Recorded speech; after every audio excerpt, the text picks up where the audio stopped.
Now, do-it-yourselfers, anytime you come across a plumbing problem, but it always sucks, but whenever you're trying to change a spout on your bathtub, you're not sure what it is, it's just spinning around in circles, you can't get it to pull off. Well, guess what? You might have come across one of these things right here, a shark bite spout fitting. Now, this might be something that somebody jerry-rigged up, might be something that somebody else put on there, you have no idea how to get off. If you run into that situation, hopefully this video will help you out. Let's get started.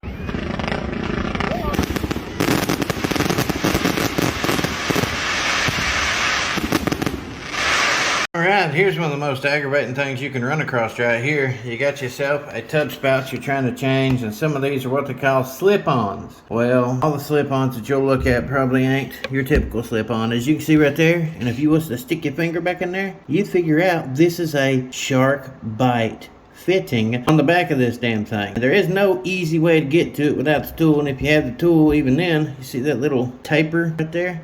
Well, guess what? The tool's not going to go down in there to where it'll pop it right off here. So, we have got the Irwin flat jaw pliers that we're going to be sticking in there and pulling this thing off. As you can see, I can stick the Irwin in here, do what I need it to do, because I can get the jaws right up against that, and then I just got to pry back and forth while holding the jaws in place with a little pocket pry bar like this one right here. Go check out JD Tico if you need to. They'll show you one, and you can get that thing off. Like this right here, got it fouled in there, and I'm slowly prying on it. It is pulling it off of there. That's all you gotta do that all the way around. Then you can get these shark bite spouts off here, so to speak. Just kind of hold it here and pry on one side and the other. And I was able to use the actual pliers for a position to where I could pry on this thing. It's gonna go back and forth a little at a time. Top, bottom side. When you get to a certain point, you should be able to hold this thing in place, push it in, and then pull it straight off. It all just depends on the tub and who put it on there.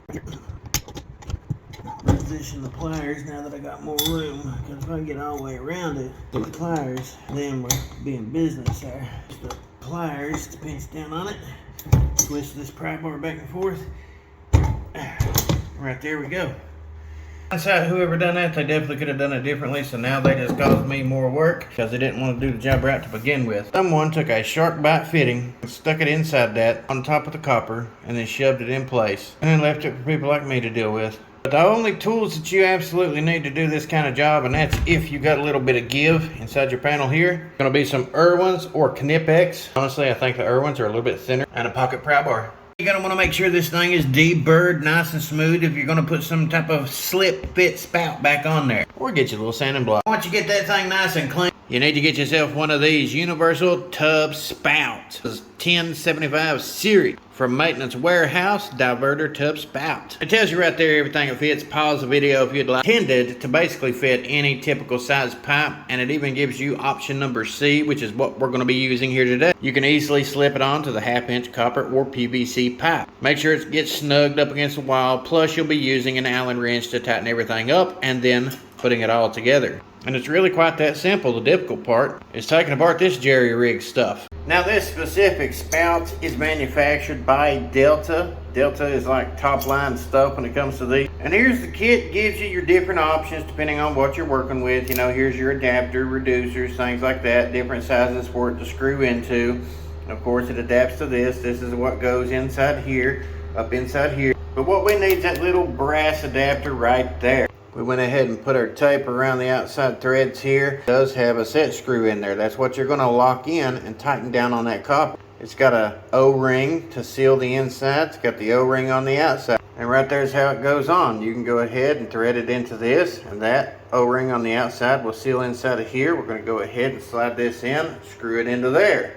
Once it's inside of there, we're going to go ahead and feed it on there. You got this little access point right here. Put your Allen wrench in there, which you've got, and then you tighten it up. Now, I've started this by going ahead and putting it in there. I'm going to tighten it by hand. Then I'm going to tighten the flat jaw Irwin's right here and tighten it up a little bit more. But I'm going to wait and do that after I got this brass fitting tightened up where I needed it. That way I can turn it around and put that set screw right here. Now, you can hold this like so if you need to, and take your regular pair of pliers and make sure that that is tightened up real good on that brass fitting. But don't tighten it completely up until after you tighten up the main shaft itself. That way, if you need to make a slight adjustment here or there to put that set screw where you need it at, you can do that. You don't ever want to apply entirely too much torque. Basically, I'm just sitting here doing this by hand. I'm holding it with the pliers and I'm turning it around until I get a nice tight grip where I need it at. Now that I'm getting to that point, go ahead and plop it around here, snug it up, that set screw right where I want it at. It shouldn't take much. The seals should do most of the work for you. And as you can see, the set screw's in place. Now all we got to do is slide it onto the pipe. Now the big thing here is making sure you get it right where you need it at. Once you slide it on there, push it all the way up against the wall. Make sure it's nice and tight. In this case, I'm going to put it up there as far as I can so it goes right up against that elbow. And then I'm going to hold it in place and tighten it up with the wrench. And to ensure that it's all the way back there, I'm going to hold my handle right here and I'm going to pull it out and I'm going to shove this in as far back as it can go.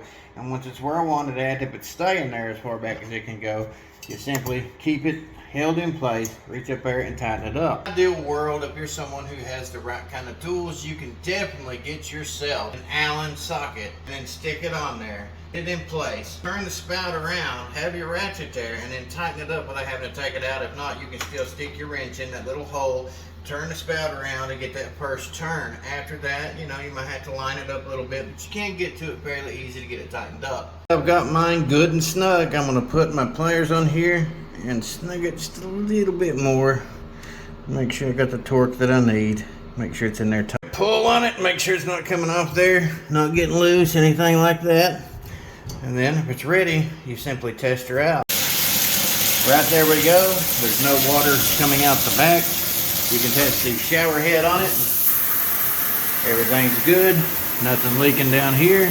So we should be ready to rock and roll. But even if it is leaking slightly and you got that set screw tight, you should have enough room to be able to grab this by hand and turn it one full turn back around. Set screw will still be in place and it'll tighten it up a little bit more, pushing that up against the washers that will seal that off whenever you pull the top. Now if you want to see more content like this, why don't you comment down below. Otherwise you can follow on all these social media platforms, but the most important thing you can do is pop the clutch on that subscribe button.